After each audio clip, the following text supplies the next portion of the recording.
Anacondas are rarely seen and normally live deep in the jungle. But with urban sprawl encroaching on their habitat, they've started to appear in towns. I've just been contacted by the regional fire department, who are regularly brought in to remove anacondas from people's backyards. And they're allowing me to ride shotgun on an emergency call-out.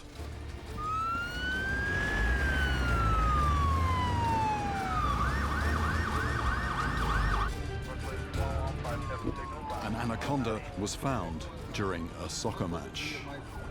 Somebody kicked the ball out of play. They went after it into the long grass. And there was this snake just sitting there.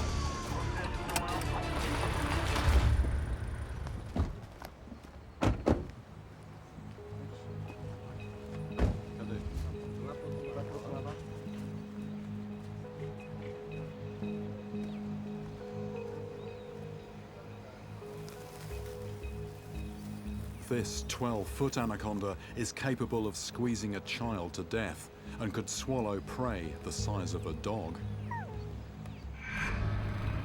Although the head looks small, an anaconda can separate the two sides of its lower jaw, enabling it to engulf animals with a much greater girth than itself.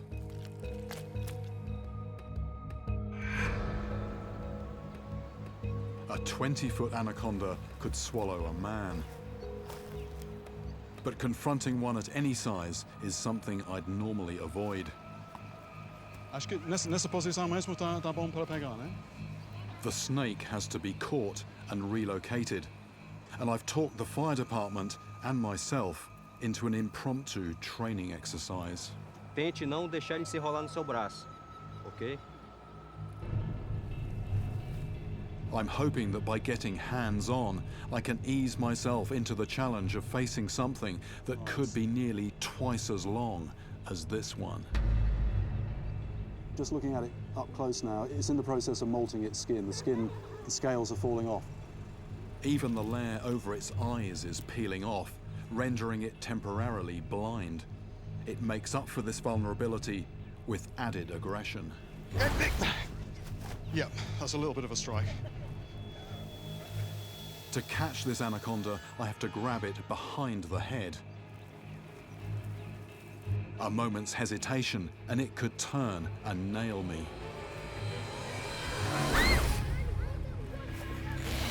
Right, I've got it. I possibly need to grab it a little bit closer to the head.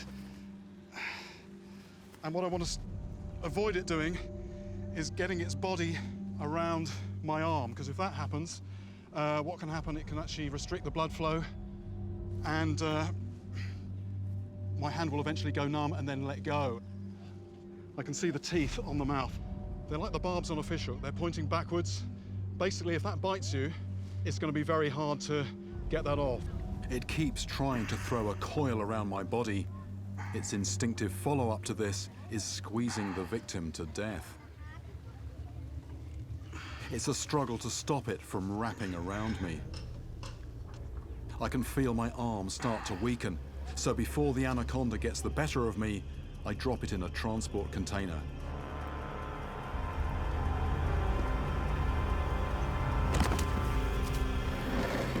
It'll now be taken deep into the jungle and far away from any people to be released. For the fire department, it's a regular occurrence, with anacondas like this turning up around twice a month. And it shows that they really are coming from the river, probably looking for food, but if they're not dealt with, they could well end up grabbing somebody. The writhing predator fires ink as a defense mechanism.